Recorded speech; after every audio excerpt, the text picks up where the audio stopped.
UP के चुनाव में तीनों पार्टियों ने, जो तीनों बड़ी पार्टियां हैं, सपा, भाजपा और कांग्रेस, तीनों ने अपना घोषणा पत्र जारी कर दिया है। समाजवादी पार्टी अपने घोषणा पत्र को वचन पत्र कह रही। हमारे साथ समाजवादी पार्टी के राष्ट्रीय अध्यक्ष अखिलेश यादव हैं। सर, आपने अपना घोषणा पत्र जारी किया, उसमें युवाओं के रोजगार की बात है, आप महिला सुरक्षा पर बात कर रहे हैं। आप किन मुद्दों को लेकर समझते हैं कि आपका घोषणा पत्र भारतीय जनता पार्टी से बिल्कुल अलग है और बेहतर है? समाजवादी पार्टी जब कभी भी घोषणा पत्र जारी किया होगा और जनता ने जब कभी भी भरोसा किया है, 100% जनता के लिए वो काम किए हैं। भारतीय जनता पार्टी का जो अपना संकल्प पत्र जारी किया था पिछली बार, अगर उसको उठा करके देखेंगे, उसमें बहुत सारे वादे किए थे। जो सबसे पहला वादा उनका था वो ये था कि किसानों की आय दोगुनी होगी।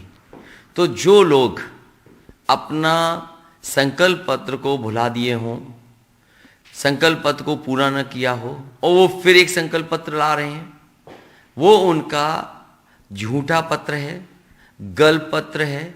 और सबसे पहले तो उन्हें 2 मिनट का मौन रखना चाहिए, जो पुराना उन्होंने संकल्प पत्र जारी नहीं किया। जहां तक समाजवादी पार्टी का है, ये समाजवादी पार्टी के वादे और हमारा सत्य वचन और अटूट वादा कि हम वो चीजें कह रहे हैं जनता को जो कर सकते हैं और किया जाएगा। इसलिए समाजवादी पार्टी के घोषणा पत्र पे ज़्यादा जनता भरोसा करेगी। और पिछली सरकार में जो काम हुए थे, सड़कों पे जो एम्बुलेंस देख रहे हैं, सड़कों पे जो 100-112 नंबर की गाड़ी देख रहे हैं, उत्तर प्रदेश में जो एक्सप्रेसवे बने, उत्तर प्रदेश के जिला मुख्यालयों को जो 4 लेन पे जोड़ा, कोविड के समय पर समाजवादी सरकार के तमाम लैपटॉप जो बच्चों को मिले थे वो काम आए, या समाजवादी सरकार में जो मंडियां बन रही थीं और मंडियों से लेकर के और विस्तार किया जा रहा था। इसलिए जनता को भरोसा समाजवादी पार्टियों पे ज्यादा है। सर, पूरा बीजेपी का कैंपेन कानून व्यवस्था को लेकर के है। वो कह रहे हैं कि हमारे सरकार में कानून व्यवस्था सबसे जबरदस्त हो गई है। योगी आदित्यनाथ कहते हैं कि अब बेटियां पहले स्कूल नहीं जाती थी, अब बेटियां स्कूल जाती हैं। आप महिलाओं के लिए क्या कुछ खास कर रहे हैं अपने मैनिफेस्टो में? देखिए, भारतीय जनता पार्टी से अच्छा झूठ कोई नहीं बोल सकता। उनके छोटे नेता हैं तो छोटा झूठ बोलते हैं, बड़े नेता हैं तो बड़ा झूठ बोलते हैं, सबसे बड़े नेता हैं तो सबसे बड़ा झूठ बोलते हैं। वो उनके भाषण सुनिए, हर एक में माफिया, अपराध, घटनाएं, ये क्यों बोलते हैं?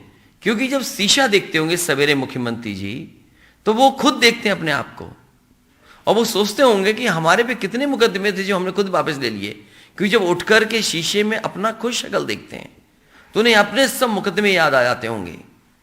जहां तक कानून व्यवस्था के सवाल पर समाजवादी पार्टी ने सबसे बेहतरीन व्यवस्था रिस्पॉन्स सिस्टम दिया था।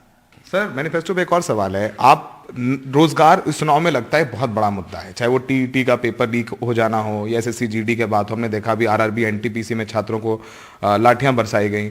आप अगर बता पाए हमारे दर्शकों को कि आप सरकार में आएंगे तो सरकारी और प्राइवेट मिलाकर के 5 साल में अखिलेश यादव कितनी नौकरियां देंगे? समाजवादी पार्टी की कोशिश होगी कि जितने भी सरकारी पद हैं वो भरे जाएं। वो 11 लाख के लगभग हैं। 22 लाख जो आईटी सेक्टर में आईटी सर्विस को वो नौकरी दी जाएगी। और कोशिश होगी एमएसएमई को मदद कर करके, कारखानों को और मदद कर करके, नए लगा करके 1 करोड़ रोजगार 5 साल में दिए जाएं।